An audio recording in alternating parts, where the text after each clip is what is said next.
Olesya Nikitina set the plates on the table very carefully, like the way the forks and knives lined up could somehow keep her calm. Today was going to be a hard day. Igor got his paycheck, which meant another evening of him making little jabs about who really supports the family. She wiped her sweaty palms on a kitchen towel and glanced at the clock. It was 6:45. He'd be home any minute. She smoothed a loose strand of brown hair and took a deep breath. After more than 10 years of marriage, days like this felt like a regular court hearing. Igor as the judge, and she as the defendant. The door banged shut in the hallway. Heavy footsteps. Keys jingling. A jacket rustling. Olesya forced a smile. "Dinner's almost ready," she said when Igor appeared in the doorway.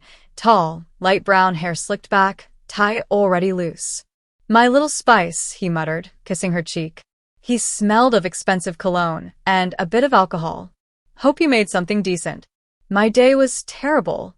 Olesya set chicken rolls with mushrooms and cheese on the table, frowning to herself. Every day seemed terrible to him. "Today Viktor Alexeyevich Zhukov stopped by," she said as she sat across from him. He asked about the quarterly report. Igor snorted, piling food onto his plate. "That old man always fusses before meetings. What do you expect?" "I just stopped by accounting to say hello." "Don't read too much into it." "He asked about me specifically," Olesya said quietly. "Radulov mentioned that because of my changes to the accounting system, the company saved quite a bit last quarter." Igor froze with his fork halfway to his mouth, then slowly set it down. "Oles," he said in a soft, almost patronizing voice. "Don't take this the wrong way, but you don't really understand how this works. Viktor is polite to everyone. It's called corporate culture." Olesya's cheeks burned. 10 years of this, him brushing off her work like it was a side hobby. "My work helps the company too, Igor," she said. Of course, he waved it off. "By the way, what's with these weekend expenses? I saw the bank statement, almost 10,000 at Zara." "What's that?" She stiffened. "I bought a new suit. The old one's worn through at the elbows. First serious thing I've bought in a year. I need decent clothes for work." "And why do you need to dress up?" he asked, loading more rolls onto his plate without looking at her. "Who are you trying to impress in accounting? Your Excel spreadsheets." "I want to look professional," she said, pressing her fingers into her knee under the table. "With your salary, you could have chosen something cheaper. Remember, we're saving for a new car. Or is the dress more important?" "My salary goes into the family budget too," she reminded him. "I have the right to spend at least some of what I earn." Igor smirked. "Your salary barely covers the utilities and a couple of grocery trips. Let's be real. I'm the one who supports this family. Who pays the mortgage? The insurance? Who bought this furniture?" He waved around the kitchen. Every word felt like a knife. She had put up with this for years, his constant belittling. When they first got married, their salaries were about the same. But Igor quickly climbed the career ladder while she stayed behind, not because she couldn't move up, but because she agreed to his idea of what's best for the family. Coming home early, cooking dinner, taking care of the house. "I was offered a promotion 3 years ago," she whispered. "But you insisted I shouldn't take it. Remember? You said, 'Who will take care of the house if you get more work?'" "So what?" he shrugged. "You agreed to it yourself. Someone has to keep things in order." "I work late, lead meetings, deal with clients," Igor went on, eyebrows raised. "You just sit in accounting from 9 to 5. No stress, no responsibility. And you don't even see how lucky you are." Olesya felt something new, a dull, hot anger building in her chest. Usually she stayed calm, reasonable. But now it was too much. "I work just as hard as you, Igor," she said. Her voice shook, but her eyes stayed steady. "My work just isn't as visible as yours." "Don't compare your accounting to my job," he interrupted. "You type numbers into a spreadsheet. I manage people." "The future of the company depends on my decisions," Igor said. Olesya set her fork down. Her appetite was gone. "Last month, I caught a mistake in the reports that could have cost the company hundreds of thousands," she said. "It's not just a spreadsheet. I'm valuable. To my work and to our family." Igor smirked and took a sip of beer from the can. "No offense, Souls, but you wouldn't even have this job if it weren't for me." I talked to HR, remember? That wasn't true. They had started around the same time, but Olesya had gone through 3 rounds of interviews on her own. Igor, on the other hand, got his position through a university friend's recommendation. But she kept quiet. It was easier that way. I appreciate your support, she said in a flat voice. But my professional success is because of my own work. He pushed his plate away, leaned back, and crossed his arms. What's wrong with you today? PMS or something? Why so touchy? Olesya swallowed. Same old story. Any time she stood up for herself, he blamed it on hormones or mood swings. I'm just tired of you not valuing what I do, she said quietly. Neither at home nor at work. I value you as a wife, Igor said. But let's be honest, you're not at my level professionally. And that's fine. Not everyone can be a manager. He stood up, grabbed his phone, and headed toward the living room. Oh, and Mom's coming over this weekend. Cook something special. Mother-in-law. Perfect. Tamara Vasilievna, a retired school principal, made it her mission to check how well Olesya kept the house and never missed a chance to point out flaws. I work on Saturday, Olesya reminded him. We're finishing the quarterly report. On Saturday? Igor looked surprised. You didn't tell me. I told you twice last week. Well, then just take the day off, he said with a shrug. What could be so urgent in accounting? I can't. It's important. More important than my mother's visit? Igor frowned. Olesya sighed. Same story as always, his work was automatically important, hers was automatically not. I can prepare everything in advance, she suggested. You just heat it up. Seriously, he scoffed. I should serve my mother yesterday's leftovers? They'll be fresh. They just won't be made right before. He stepped closer, towering over her. I'm not asking for much, Oles. Is it really that hard to feed my mother properly? Or is your job more important than your family now? Her chin trembled. She was almost out of patience. My job is part of my life. It matters to me. And what about me? Do I matter to you? Igor asked. Of course you do, she said, clearing the dishes, trying to keep her voice steady. But I should matter to you too, along with my responsibilities and my career.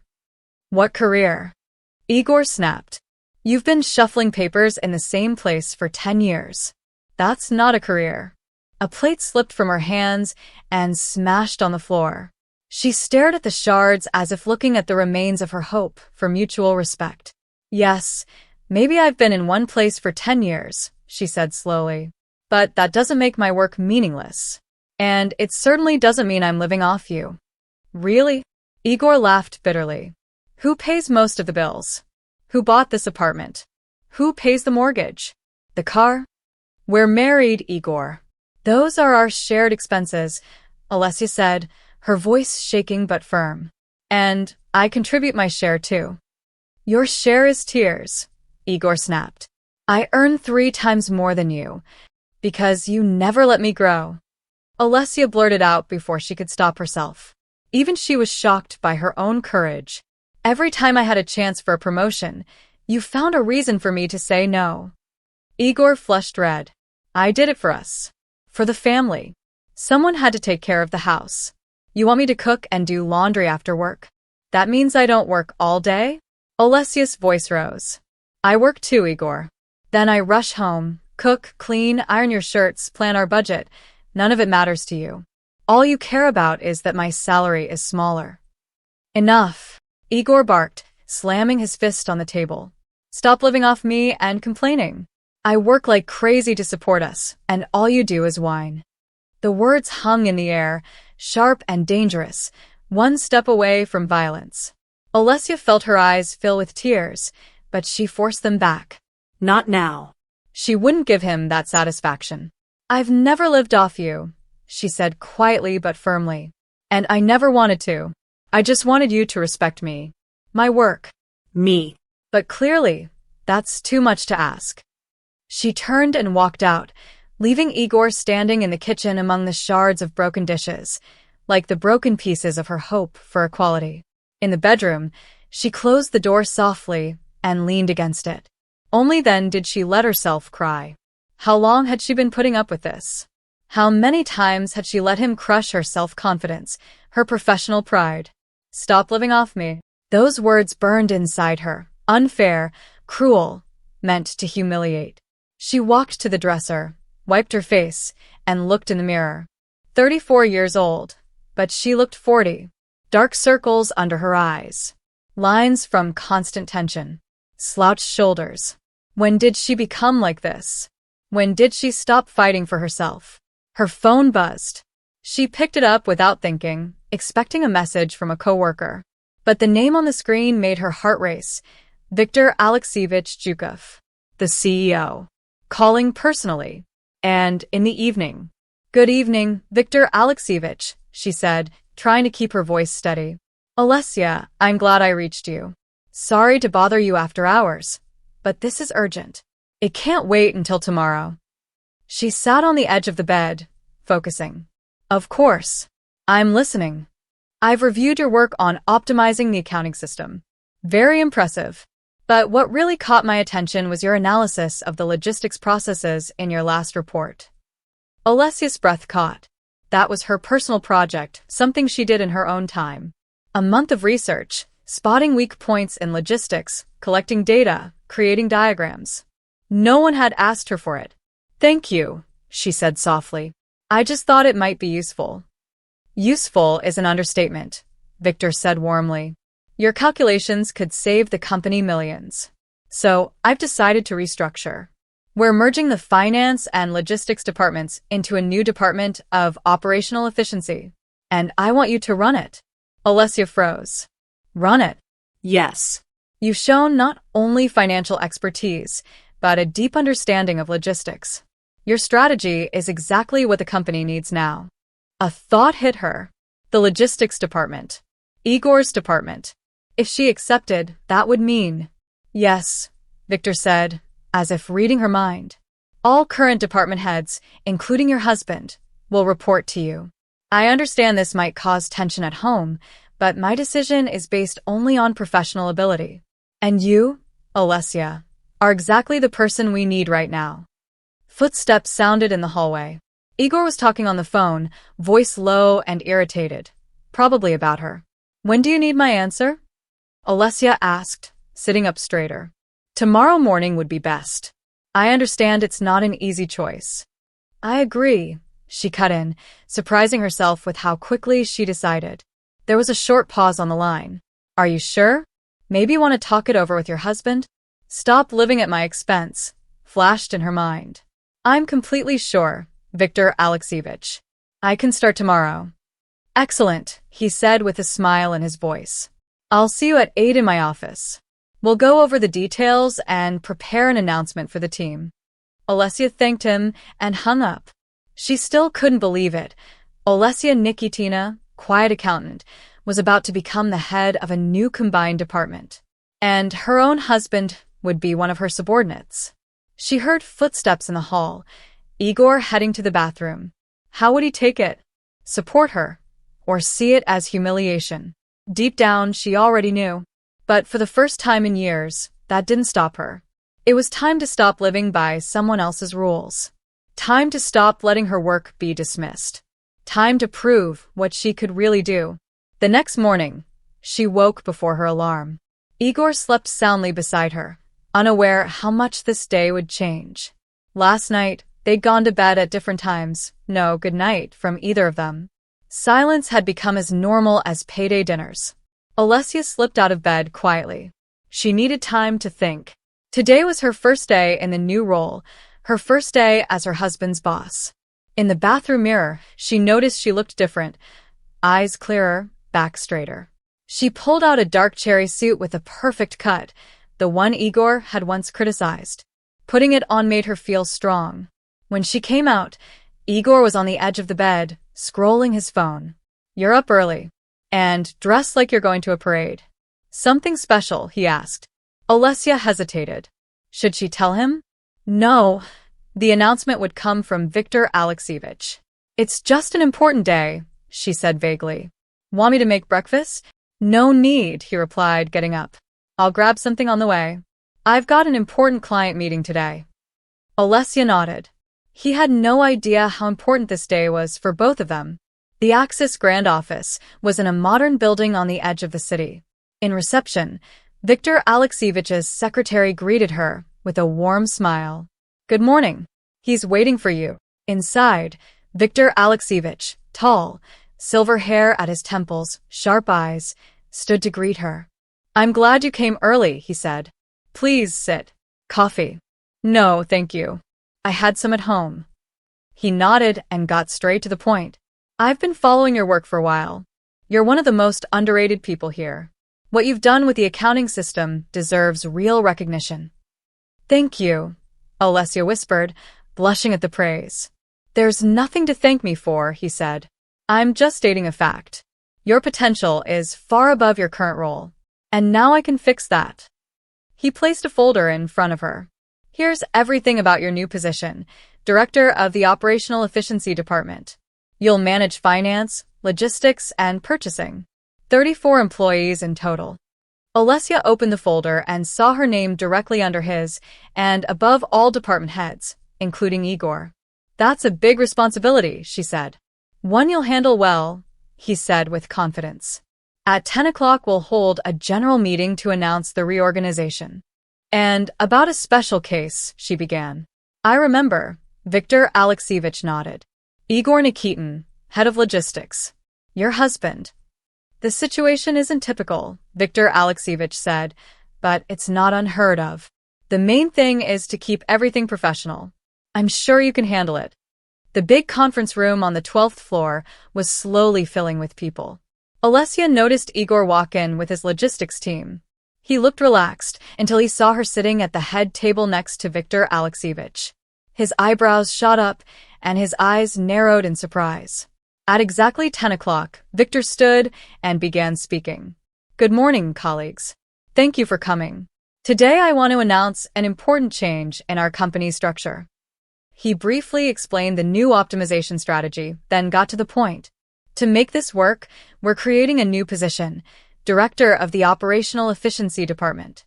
This person will coordinate the financial, logistics, and purchasing departments. And I'm pleased to announce that this position will be filled by Olesya Nikitina." The room buzzed with surprise. Olesya could feel everyone looking at her, but one stare was the most intense. Igor's. He stood frozen, unable to believe what he'd just heard. When Viktor asked if there were any questions, Igor's hand went up first. "Excuse me, I'd like to clarify. Does this mean the logistics department now reports to accounting?" "No, Igor," Viktor replied calmly. "Each department keeps its own functions, but now all department heads report to the Director of Efficiency, Olesya." Igor pressed his lips into a thin line. "This is final?" "Of course," Viktor said. "Olesya has shown an outstanding understanding of our processes and a clear vision for improvement." Olesya saw Igor's fists clench. His face stayed calm, but she knew that look. He was furious. After the meeting, many people came to congratulate her. Her accounting colleagues were genuinely happy for her. The logistics team was polite but distant. Only Igor stayed away, standing apart as if the announcement had nothing to do with him. Radek Tarasov, an analyst and old friend, walked over with a warm smile. "What a twist," he said, patting her shoulder. "I always knew you deserved more. Congratulations." "Thank you, Radek," she smiled. "I hope I won't disappoint you." "No chance," he said, then lowered his voice. "And how did Igor take it?" Olesya glanced over. Igor was with his team, occasionally shooting irritated looks her way. "Hard to say," she sighed. "I think he'll need time to get used to it." Later, Olesya went to her new office, a completely renovated former meeting room. There was a big desk, a comfortable chair, modern equipment, and even a small lounge area with a sofa and coffee machine. When it was time for the meeting with department heads, 3 people arrived. Arkady Markov from finance, Boris Vinogradov from purchasing, and finally, Igor. Arkady and Boris were friendly, though cautious. Igor sat as far from her as possible, staring into his tablet and pretending not to listen. "Good morning, everyone," Olesya began, trying to sound confident. "Thank you for making time for this. As you know, Our goal is to improve coordination between departments and make the company more efficient. She shared her plan, then asked each person to talk about their current projects and problems. Arkady and Boris got involved, asked questions, and shared ideas. Igor's answers were short and formal, like he was just going through the motions. Igor, Olesya said, please tell us more about the issues with international deliveries. As I understand, there have been delays? Everything is under control, he replied curtly. We'll sort it out. Still, I need the details, Olesya said calmly. What exactly is causing the delivery issues? How is it affecting the schedule? Igor sighed and finally started explaining, his voice dry, eyes avoiding hers. Each time she asked for more details, he sounded more annoyed, as if talking to a clueless child. I need detailed reports from each department on project status by the end of this week, Olesya concluded. And today, I also want a proposal for improving processes where our departments overlap. That'll take at least 2 weeks, Igor objected. We're already overloaded. I know your team's potential, Igor, she replied evenly. A week is realistic. If you need help, tell me and I'll reassign resources. His jaw tightened, but he stayed silent. Arkady and Boris nodded and left the office. Igor stayed behind. I hope you know what you've gotten yourself into, he said quietly once they were alone. Of course, she said, gathering her papers. I'm just doing my job. Funny. Did you convince Zhukov to punish me for yesterday? She looked at him in surprise. Do you really think the CEO would reorganize the whole company over a family argument? Then explain, he said, crossing his arms. How does a regular accountant suddenly become a director? Are you playing some game? This is not a game, Igor. Olesya straightened. I've been analyzing our internal processes for years, finding weak spots, suggesting solutions. Viktor Alexievich valued my work. That's all. Behind my back, he snapped. Didn't even talk to me about it. Just like you don't discuss your work decisions with me, she replied calmly. And yesterday, if I remember correctly, we agreed I have the right to my career. He shook his head. This won't last. You can't handle it. Managing people isn't like working with spreadsheets. The day was packed. Olesya went from meeting to meeting, learning about new projects and digging into details. Her analytical skills helped her quickly understand the big picture, but by evening, she hit her first big problem. Svetlana, the CEO's secretary, brought her a complaint from a client about a late delivery. Normally logistics handled that, so Olesya told Igor to take care of it. No response. When she called, his deputy answered, saying Igor was in an important meeting and couldn't talk. Olesya sighed, but didn't waste time. She got the delivery info, called the client herself, explained the situation, and offered compensation. All the while, she kept trying to reach Igor, but it was clear he was avoiding her. By 4:30, only 3 out of 5 invited logistics employees showed up for her meeting. Igor's 2 closest assistants both claimed they had urgent work. Olesya knew it was sabotage, but decided not to start a fight on her first day. She finally left the office at nearly 8 p.m. Most people had gone home long ago, only security and a few late workers remained. No calls or messages from Igor. Before, he always checked if she'd be late. The light was on in their apartment window. Igor was already home. She took a deep breath, preparing for an unpleasant conversation. How could she explain that this wasn't betrayal? When she opened the door, she heard voices from the kitchen. A female voice she recognized instantly. Her mother-in-law. Olesya's chest tightened. What was she doing here on a weekday? She walked into the kitchen and saw Igor and his mother sitting at the table, glasses of wine in hand. The moment Olesya walked into the kitchen, the conversation stopped. Well, look who's here, Igor said with a sarcastic grin. Our new boss finally decided to come home. Good evening, Olesenka, Tamara Vasilievna said with a smile that didn't hide her disapproval. Igor told me about your promotion. Olesya hung up her coat and took off her shoes. Hello, Tamara Vasilievna. I didn't expect to see you today. I invited her, Igor said, taking a sip of wine. I thought she'd like to hear how her daughter-in-law betrayed her own husband. I didn't betray anyone, Olesya replied, feeling her stomach tighten. It was a management decision based on my professional work. Of course, Igor drawled. Or maybe there's another reason. That Zhukov has always seemed a little too interested in your reports. Olesya's face burned. Don't you dare suggest that. It's insulting, to me and to Viktor Alexeyevich. My dear, Tamara Vasilievna said in a sweet but fake tone, we're only concerned for you. Such a sudden promotion, are you sure you can handle the responsibility? Managing people is very different from what you used to do. I'm an analyst, Olesya replied calmly. And yes, I'm sure I can handle it. Well, let's hope so, her mother-in-law said with a sly smile. You know, usually in a family, the man is the head. That's only natural. Mom's worried about our marriage, Igor added. So am I. What happens now? Will you be the boss at home too? That's ridiculous. Olesya shook her head. At work, I'm your boss. At home, I'm your wife. Those are different roles. Easy for you to say, Igor snorted. What about my reputation? Can you imagine what people at the office are saying now? That Igor Nikitin is such a loser, his wife outran him in his own career. Dinner began in tense silence. Olesya focused on serving herself salad, trying to stay calm despite the bitterness of the day and the sharp remarks at the table. Igor poured more wine for himself and his mother, pointedly ignoring her. So, Tamara Vasilievna began as she cut her meat. Igor told me about your first day. How does it feel to be your own husband's boss? The question sounded polite, but Olesya could hear the poison underneath. Her mother-in-law was always good at hiding insults behind a sweet smile. It's just a job, Olesya answered evenly. I treat Igor like any other department manager. Oh, I noticed, Igor muttered. Especially when you embarrass me in front of Arkady and Boris. I didn't embarrass anyone, Olesya said, putting down her fork. I asked everyone for reports.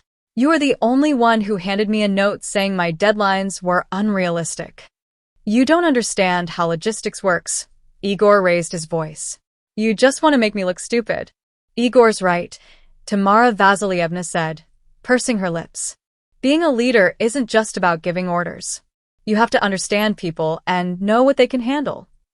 Arkady and Boris managed to do it on time, Olesya replied calmly. And I do understand logistics. I've spent the last 3 years analyzing all departments. Igor leaned back and laughed. Hear that, Mom? She says she understands logistics from her little accounting office. I didn't just sit in accounting, Olesya said, her cheeks hot. I created an optimization system that could save the company millions. That's why Viktor Alexeyevich offered me the job. And here I thought you had something personal with him, Igor said with fake thoughtfulness, raising his eyebrows. He's always given you special attention. Stop it, Olesya snapped. Those comments are insulting. I earned my promotion. Of course, Igor sneered.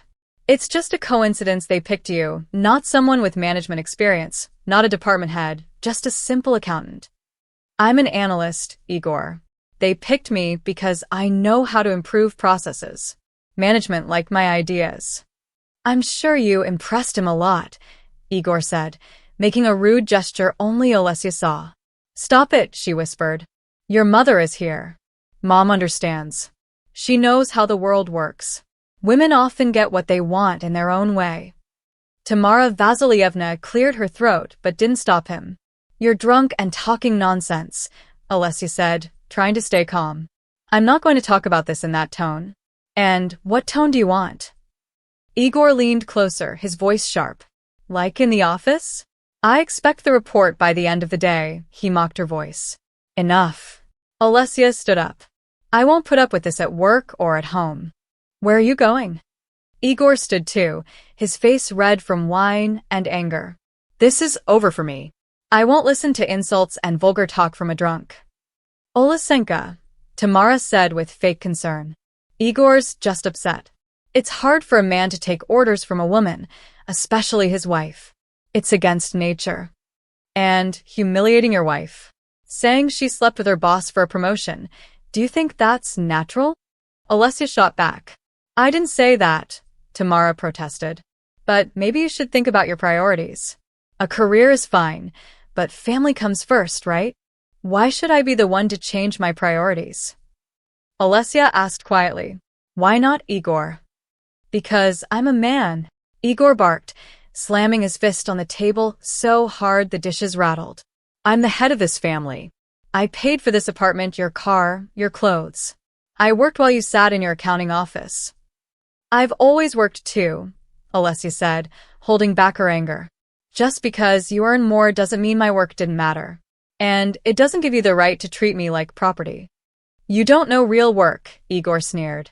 Sitting in an office with air conditioning isn't work. Try dealing with suppliers, missed deadlines. You think I don't solve real problems?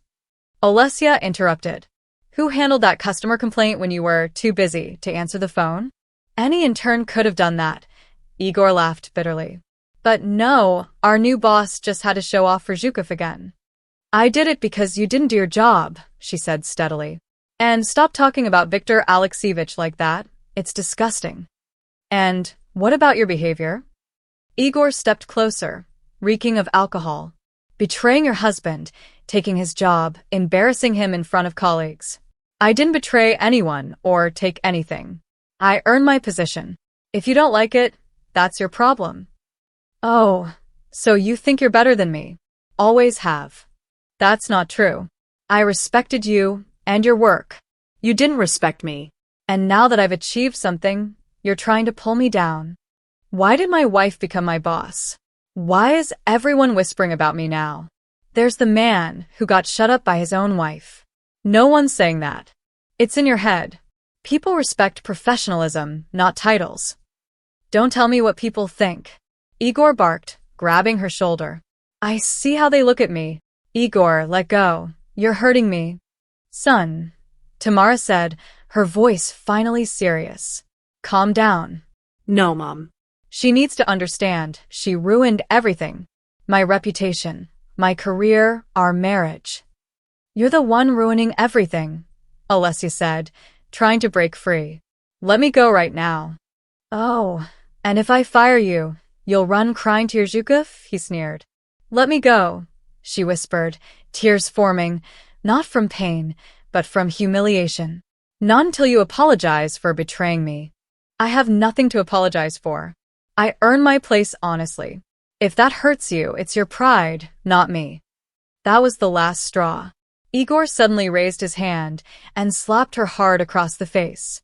The sound echoed in the kitchen. Olesya staggered back, pressing her hand to her burning cheek, her eyes filling with shock and pain. Igor. Tamara shouted, jumping from her chair. What are you doing? Even in her scream, there was more surprise than real anger. Igor stood there, breathing hard, his hand still raised. There was no regret in his eyes, only satisfaction, like he had finally done something he'd wanted to do for a long time. She deserved it, he said through clenched teeth. She deserved everything. Olesya slowly lowered her hand from her burning cheek, but inside, she felt ice cold. In 10 years of marriage, Igor had never hit her, not even in their worst arguments. Now that line had been crossed. There was no going back. Oles, my dear. Tamara Vasilievna stepped toward her, but her voice had no real sympathy. Igor, you must understand, she said. You provoked him with your words. I provoked him? Olesya stared at her mother-in-law in disbelief. He hit me, and I'm to blame? You know Igor, Tamara said, shaking her head. He's hot-tempered but soft-hearted. If you hadn't pushed him, if you hadn't said all that. All what? Olesya cut her off. That I deserve my promotion? That I have the right to respect. You humiliated him, Tamara whispered. Men don't forgive that. You should have thought about the consequences before you agreed to that position. Olesya looked from Igor to Tamara. They were united, a team against her. Both certain they were right, certain that a woman should give in, adjust, and sacrifice herself for a man's pride. I'm not going to live like this anymore, she said quietly but firmly. No humiliation, no insults, and definitely no hitting. She turned and went to the bedroom. Her hands shook as she pulled out a travel bag and quickly packed clothes, toiletries, and documents. Her thoughts were spinning, but one thing was clear. She could not stay here another minute. What are you doing? Igor appeared in the doorway, his voice full of confusion. I'm leaving, Olesya said without looking at him. I'm not staying with a man who hits me. Oh, come on. Igor tried to soften his tone. It was just a slap. You drove me crazy. It's your fault, dear. Don't call me dear. She finally looked at him. And don't you dare blame me for your violence. That was your choice. And your last one. She zipped up the bag and headed for the door. Igor blocked her way. You're not going anywhere, he said in a low, threatening voice. We're not done yet. We are, Olesya said sharply. Move. Or, do you want to add a chokehold to the slap? He muttered, don't be dramatic, but stepped aside, still glaring. Where are you going? To Masha's, Olesya said, naming an old friend who lived 20 minutes away. Don't call me. I'll call you when I'm ready. In the hallway, Tamara stepped in front of her. Olesya, think about what you're doing, she said, shaking her head. Leaving home over such a small thing? What will people say? A small thing? Olesya stopped and looked her in the eye. Your son hit me. And you call this nothing? Olesya asked. You're overreacting, her mother-in-law said, curling her lips. It was just an emotional outburst. Igor loves you, but you have to respect him. He's a man. Love isn't humiliation or violence. Olesya shook her head. If your idea of respect means letting him hit me, then we have nothing to talk about. She slammed the door and left. Only in the car did she let herself cry. The tears came fast, but she didn't have time to fall apart. She had to leave, find a safe place, and clear her head. Masha opened the door and hugged her without asking questions. Later, over hot tea in the kitchen, Olesya told her everything. The promotion, Igor's reaction, the awful dinner, the slap. This is the end, Olesya said, staring into her cup. I can't go back to him after this. And you shouldn't, Masha said firmly. No one has the right to hit you. Nobody. What do I do now? Olesya felt lost. I can't quit my job. That would mean he wins, that I gave up everything because of his anger. Of course you can't quit, Masha said, taking her hand. You earned that position. You can handle it. As for Igor, there are plenty of ways to deal with him, and none of them involve going back to the man who hit you. Olesya nodded, feeling a new strength grow inside her. Masha was right. She deserved respect, recognition, and safety. If Igor couldn't give her that, it was time to make her own decisions without worrying about old-fashioned ideas of what a woman should do. The next morning, Olesya woke with a headache and puffy eyes from crying. She had slept badly on Masha's old sofa, waking up again and again with anxious thoughts and the memory of a slap. It wasn't the pain on her cheek that hurt most, it was the shock. 7 missed calls from Igor. 3 messages. The first, sent right after she left, was full of anger. You made a scene and ran away. Very mature. The second, closer to midnight, sounded calmer. Oles, let's talk. I admit I went too far. Come home. The third in the morning was a threat. If you think you can just leave and ruin our marriage, you're wrong. Today we'll talk nicely, or however it has to be. Your choice. Olesya deleted all 3. They would talk, but not the way he expected. After a sleepless night, she made a decision she wouldn't have dared to even imagine yesterday. Igor had to leave the company. His sabotage, lack of discipline, and now aggression proved he couldn't keep work and personal life separate. Are you sure you want to go to work today? Masha asked over breakfast. Maybe take a day off? No, Olesya said firmly. If I stay home, Igor will think he's won, that he scared me, broke me. But you'll have to face him, Masha frowned. Yes, Olesya said, but this time on my terms, in my territory. He won't dare touch me at the office. And it won't be the meeting he's expecting. Olesya arrived earlier than usual. She had to talk to a few people before Igor came in.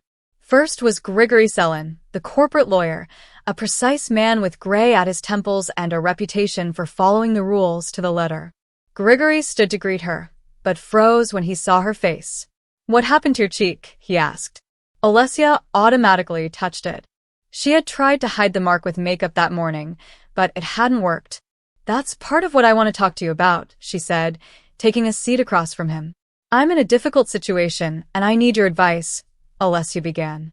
For the next half hour, she explained to Grigory how Igor had been breaking work rules, sabotaging projects, ignoring her orders, and undermining her in front of other employees. Then she took a deep breath and told him what happened at home the night before. You see, she said, trying to keep her voice steady despite the pain and shame inside, I can't let a personal conflict destroy the department's work. But I also can't work with someone who hit me. Grigory listened quietly, his face serious. When she finished, he took off his glasses and rubbed the bridge of his nose. First, I'm sorry you had to go through this, he said softly. No one deserves that. Second, legally, you have every reason to fire Igor. Repeated insubordination, sabotaging work, and creating a toxic atmosphere are enough for immediate termination. And the fact that he hit me? Olesya asked carefully. Grigory sighed. Usually the company doesn't get involved in personal matters. But in this case, it's directly affecting the workplace. And we never tolerate violence of any kind. If you're ready to officially record what happened, it will strengthen your case. I'm ready, Olesya said firmly.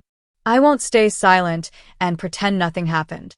Then we'll need to speak with Tatiana Andreevna in HR, Grigory said. And also with Viktor Alexievich. Management must know about this. Tatiana Andreevna, the HR director, listened just as attentively as the lawyer. A small woman with short hair and a sharp gaze, she was known for her strict ethics. We have to act right away, she said after hearing the story. This behavior is unacceptable at any level. I'll prepare the documents, and Grigory will check them to make sure the procedure is perfect. And what will Viktor Alexievich think? Olesya asked. Igor has worked here for 10 years. He knows our clients well. Viktor values ethics and culture above everything, Tatiana replied. He won't tolerate violence or toxic behavior, no matter how long someone has worked here. She was right.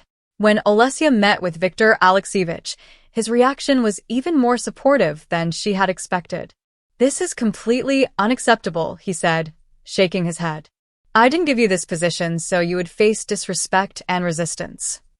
Then he added, choosing his words carefully, Olesya, no one has the right to hit you. Ever. And the fact that this happened in the context of work makes it both a personal and corporate matter. Thank you, Olesya said quietly, tears in her eyes. No need to thank me, he said. This is about the principles our company stands on. Tatiana, Grigory, prepare the documents today. I want this resolved immediately. Olesya, do you mind if security is present when Igor gets the termination notice? Given his behavior, it's the safest option. Yes, that's a good idea. Olesya agreed, remembering Igor's rage the day before. I don't think he'll take it calmly. For the next 2 hours, everyone worked hard. Tatiana Andreevna and Grigory prepared all the paperwork, the dismissal notice, a report about his rule violations, and a non-disclosure agreement. Olesya checked every document carefully before signing. We'll give these to Igor at his desk, Tatiana Andreevna said, putting them into a folder. As soon as he arrives, he'll get the notice. Security will be close, but they'll only step in if needed. What if he wants to talk to me? Olesya asked. Only if you want to, and only with Grigory and security present, Tatiana replied firmly. You don't have to explain or justify anything. Olesya nodded. Part of her wanted to see Igor's reaction when he realized his actions had consequences. Another part of her was afraid, remembering the fury in his eyes last night. Igor arrived at the office around 10, later than usual. Olesya watched through her glass office wall. He walked in confidently, greeting co-workers like nothing had happened, as if he hadn't hit his wife the day before. Tatiana Andreevna was already waiting for him outside his office with a folder. Grigory, calm as always, stood beside her with a security guard. Good morning, Igor Sergeyevich, Tatiana said in a cold, official tone. Please review the documents. Olesya couldn't hear the words, But she saw Igor's face change. First confusion, then shock, then anger. He snapped at Tatiana, but she just pointed to where he needed to sign. Then Igor looked straight at Olesya. Their eyes met. A moment of silent rage. Suddenly, he shoved Tatiana, threw the folder on the floor, and stormed toward Olesya's office. The guard followed, but Igor was faster. The door slammed open so hard it hit the wall. "Do you really think you can fire me?" he shouted, his face twisted with anger. Olesya stood up, trying to stay calm despite her pounding heart. "This isn't personal, Igor. These are the results of your behavior, sabotage, insubordination." "No," he yelled, slamming his fist on the desk. "This is revenge. You're using your position to destroy me." "Your behavior right now only proves this decision is correct," she replied, stepping back. "You can't control your emotions." "Emotions?" he laughed bitterly. "You haven't seen emotions yet. You think I'll let you?" He stopped when two security guards and Grigory walked in. "This is a setup. You're all working together," Igor shouted. "Igor Sergeyevich," Grigory said calmly, "you have two choices, leave on your own or be escorted out. Either way, your contract is terminated and your office access is revoked. I worked here for 10 years. I built this department and brought in clients. And you're letting her fire me over a family fight? This is not a fight," Grigory said firmly. "This is about professional ethics, and you've broken them again." Igor paced like a trapped animal, then looked at Olesya again. This time his eyes held not just rage, but fear, the realization of what he was losing. "You'll regret this," he said in a low, threatening voice. "I swear, you will regret it." "Igor Sergeyevich," the security guard stepped forward. "You need to leave." Igor froze, then turned sharply and walked out. The guards followed him. Grigory stayed. "Are you okay?" he asked once Igor's footsteps faded. Olesya slowly sat down. Her knees were shaking. "That was harder than I expected," Olesya admitted. "You showed great strength," Grigory said with respect. "Security will make sure he collects his things and leaves without any more trouble." Through the glass wall, Olesya saw Igor walking down the corridor with two security guards beside him. The employees of the logistics department stopped working and stared. Igor kept his head high, but his stiff shoulders and uneven steps gave him away. This wasn't a proud goodbye, it was a humiliating removal. When the elevator doors finally closed behind him, Olesya felt a weight lift off her shoulders. It was as if she had stepped into the sunlight after years in a dark cell, scared, unsure, but free. "What now?" she asked, still looking at the elevator doors. "Now we tell the logistics staff that there will be an acting manager," Grigory said calmly. "We'll start looking for someone permanent to replace Igor. But for you, the most important thing is to find your inner balance. That won't happen on its own." Olesya nodded. She knew the road ahead would be tough, not only at work but also in her personal life. She had to make big decisions about her marriage, her future, and who she wanted to be now that no one could hold her back. She remembered her friend Masha telling her there were many ways to solve the problem with Igor. Back then, it sounded like empty comfort. Now she knew Masha was right. There were solutions, and she had chosen the hardest but the right one. Looking at Igor's empty office, Olesya felt something new. Not fear, not anxiety, but hope. Hope for a life where her worth didn't depend on anyone else's approval and where her achievements wouldn't be overshadowed by jealousy. A life where she could be herself, without following other people's expectations. There were still many uncertainties ahead, but she knew one thing: there was no going back. No matter how scary it was to move forward, she would never again let fear keep her locked in a cage, even if that cage was familiar and made of gold. 3 months passed quickly, busy, difficult, but incredibly freeing. The small one-bedroom apartment she rented in the quiet district slowly became a real home. Bright decor, only the things she loved, and lots of plants. She had always wanted this, but Igor never let her. "Your plants just collect dust," he would complain whenever she brought one home. Now her windowsills were full of orchids, and a big monstera spread its leaves in the corner of the living room. Each plant felt like a symbol of her new, independent life. Work was going even better than she expected. After Igor's departure, the mood in the logistics department improved. At first, people were cautious. After all, their boss had been escorted out. But when Olesya promoted Yulia Efimova, Igor's long-overlooked assistant, to acting head of the department, the team's energy changed. Yulia was exactly what they needed: organized, detail-focused, but open to new ideas. Under her leadership, everything started running smoothly. The improvements Olesya had been planning finally showed results. Transportation costs dropped by 15%, and delivery times were 2 days faster. At the last board meeting, Viktor Alexeyevich Zhukov himself praised Olesya and her team, earning her a wave of congratulations from colleagues. After so many years in the shadows, the recognition meant everything. But her personal life was still a battlefield. The divorce had turned into a full-blown war. Igor hired a ruthless lawyer who fought over every detail of the property settlement, especially their shared apartment. He claimed most of the money for it came from his premarital savings, even though the down payment came from their joint account. Olesya's lawyer, Veronika Stepanova, a short woman with sharp eyes and a reputation for never letting go, pushed back confidently each time. "Don't worry," Veronika would tell her after the hardest sessions. "They can make as much noise as they want," Veronika said, "but the facts are on our side, and the judge can see it." She was right. After 2 months of court fights, the judge decided to split everything equally. The apartment had to be sold, which was actually for the best. Olesya didn't want to stay in a place filled with bad memories. Her part of the money went toward a down payment on a small but cozy house in the suburbs, with a little garden. The hardest part wasn't the court, it was the emotional pressure. Igor, now jobless and with a ruined reputation, wasn't ready to let her go. First, there were angry calls and messages. She learned to ignore them.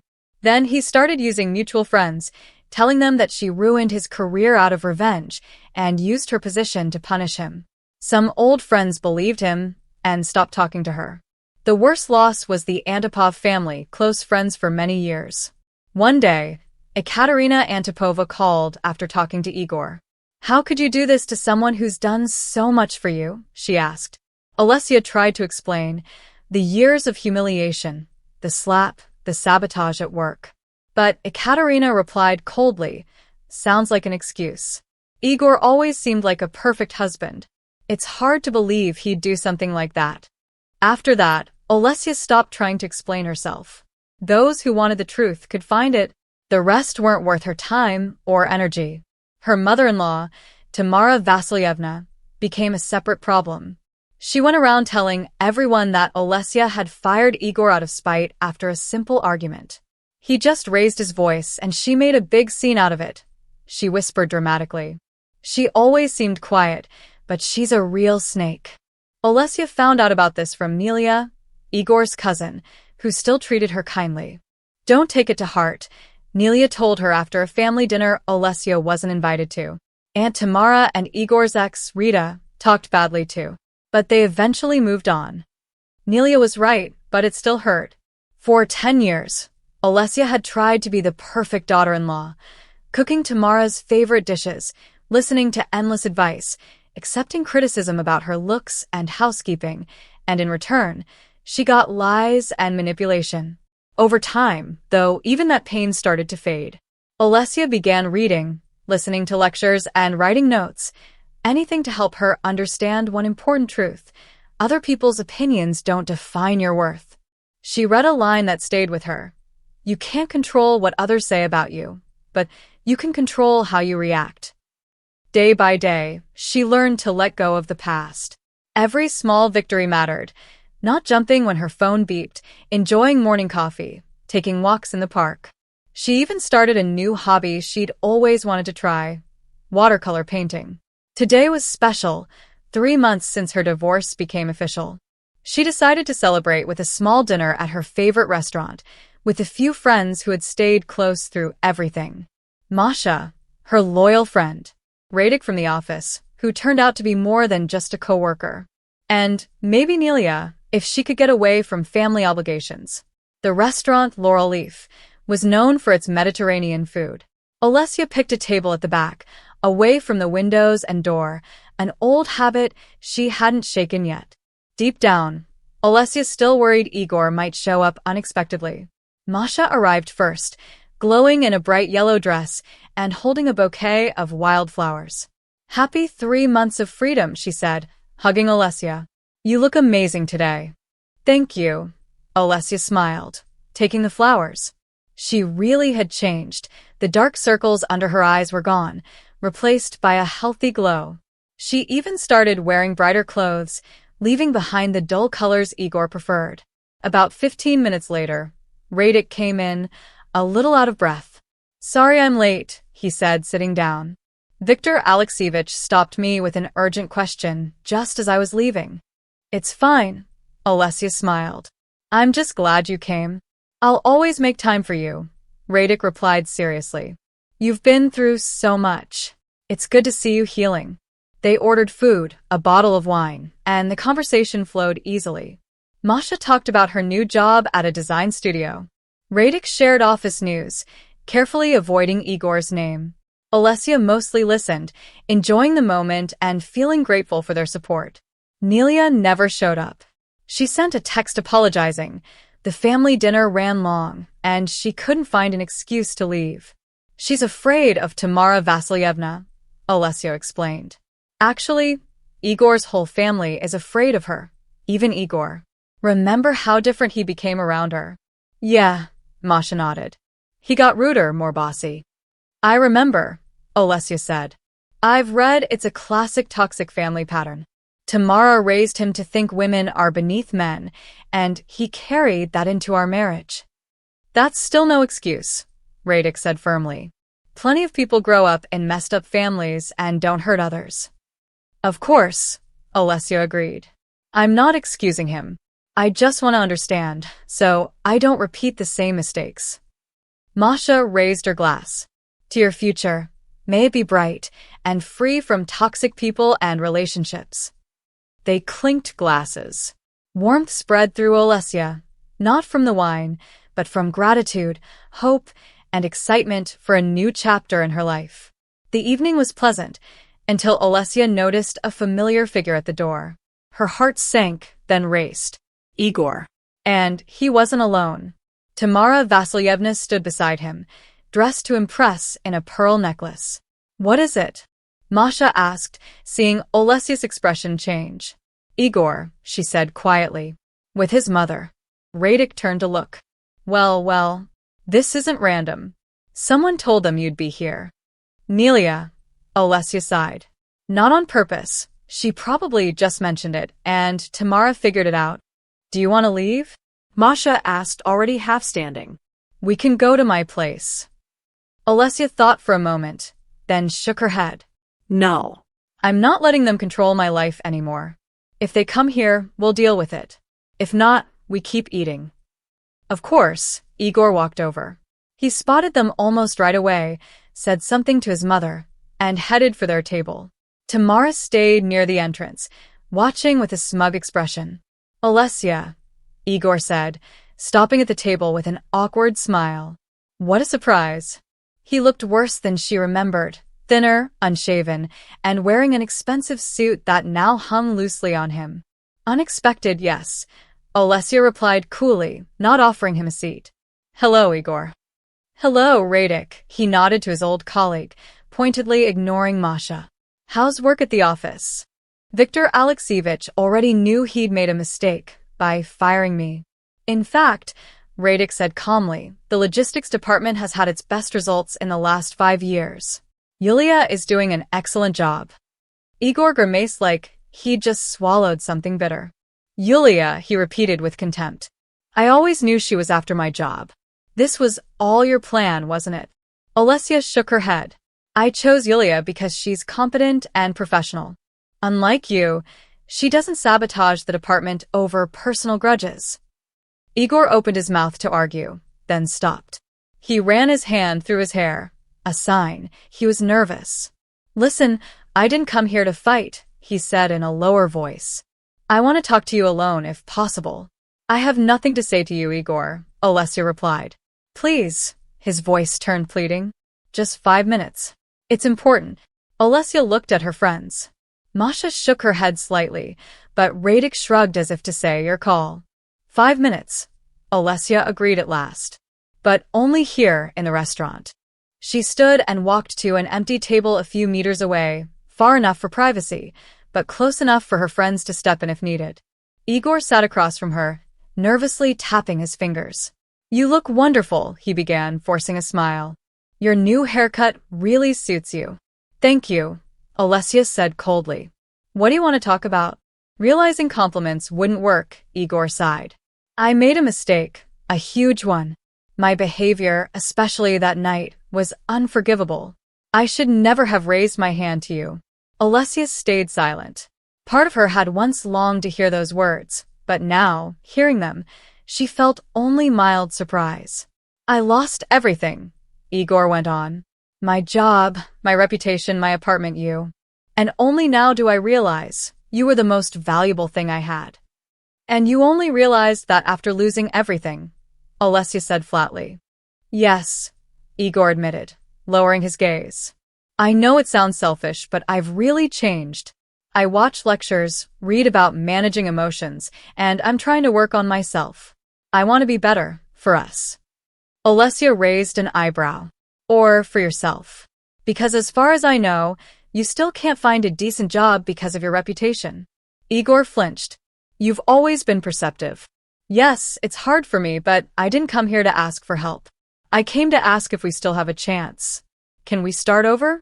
I'll be different, I promise. Olesya looked at him and remembered everything.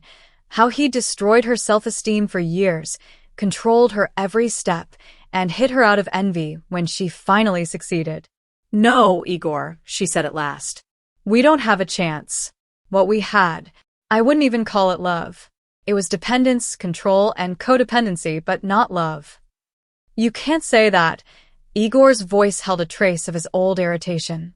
We had good times. We did, Olesya agreed, at the very start.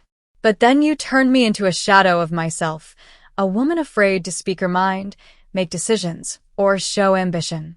For 10 years you convinced me I wasn't smart enough, capable enough, or worthy enough. And when I finally believed in myself, you hit me. I regret it. Igor leaned toward her. More than you can imagine.